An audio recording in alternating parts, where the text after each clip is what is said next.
all kinds of things that they have absolutely no vested powers, constitutionally speaking,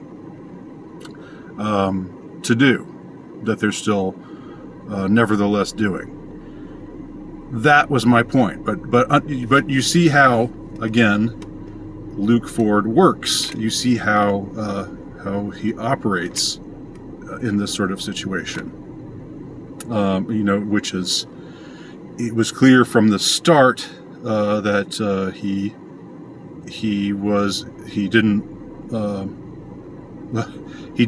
had me on under false pretenses. He didn't really want to promote my book, which is what he'd claimed he wanted to do, or he claimed he wanted to have me on to talk about my book.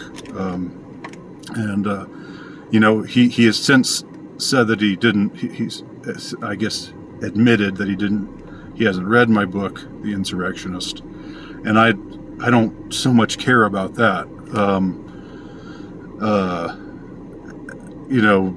I don't so much care about him not having read the book as I care about him not carrying on the interview that he gave me the impression he was going to, that we were going to have.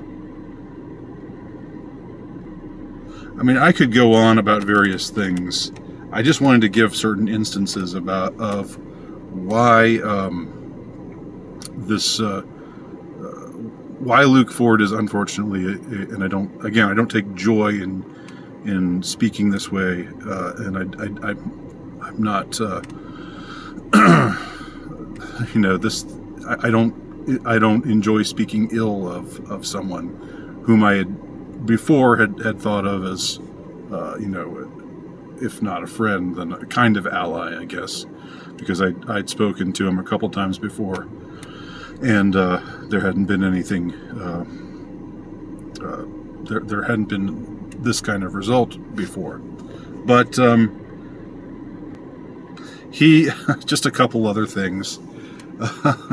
He asked me over the course of the interview if my book was like the Turner Diaries, and what did my book have in common with the Turner Diaries? I know he was trying to bait me at that point, but I still found it amusing that he would compare my book to the Turner Diaries. And so I answered his question, which was that my book basically has nothing in common with the Turner Diaries. There's nothing in it about race. There's nothing in it about Jews. There's nothing in it about killing millions of innocent, the supposed heroes of the story killing millions of innocent people. So it has nothing in common with the Turner Diaries. So attempting to link it to the Turner Diaries is, the only thing it has in common is the overthrow of a corrupt government. That's it. Other than that, nothing. But why would he even ask me that question unless, again, he's trying to bait me into seeming like a crazy extremist? Okay, finally, and I'm going to bring this to a close in the next couple of minutes here because I don't want this to get too long. It's already longer than I thought it would be. Finally, he talked about how he didn't really want to have me on because I'm such a bore. And he knows he doesn't have to prepare, because if he just asks one question, I'm just going to talk for 15 or 20 minutes. I'm just going to drone on and on and on. He seems to think that this is the way that I always, this is what I am like in interviews, that I just drone on and on. Well, the truth is, if I'm in an interview with somebody who is actually engaged with me, then I'm okay just answering a question, and I know that I'm being listened to, and I know that another question will be forthcoming. That's sort of a follow-up, that because we're actually having a conversation.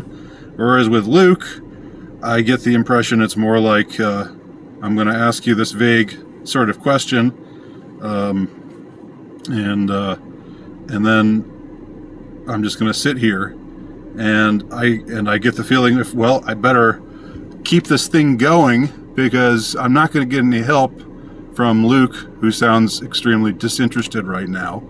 He's disinterested unless he's trying to characterize me as a loser extremist.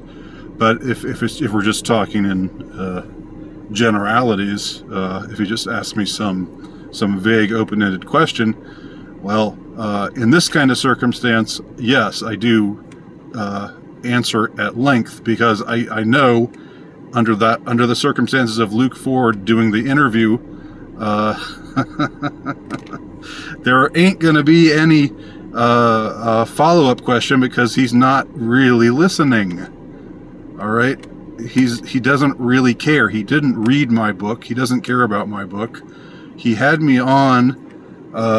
He now reveals that he didn't really want to have me on, but I guess that he thought it would be cool to take me down a notch. I don't know if there was animus, at first, or if it was just after he found out that I was a COVID skeptic, and that fit in well with his newfound frame of the conspiracy theorist as loser, and then that gave him this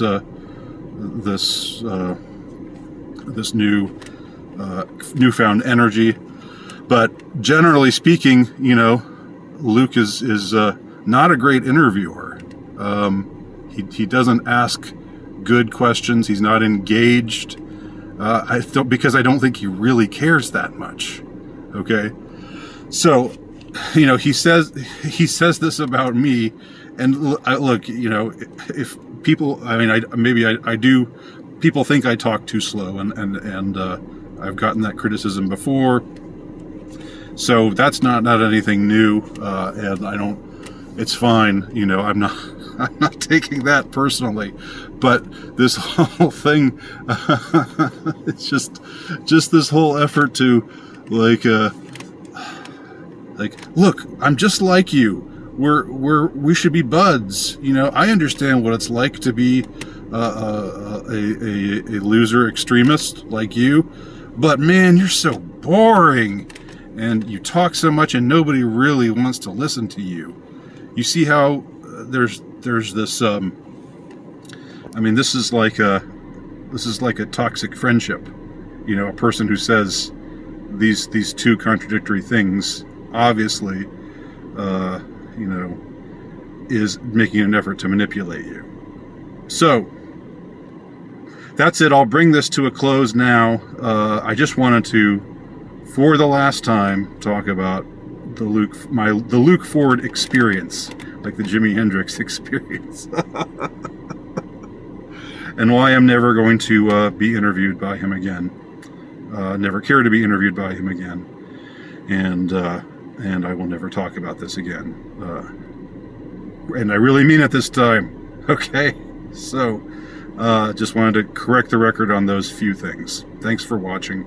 There's lots more that I could correct the record about, by the way, but it's not worth it, and I know it will accumulate. The more Luke piles on with more videos, and he'll say more stuff about me, and I'm done. I'm done right now.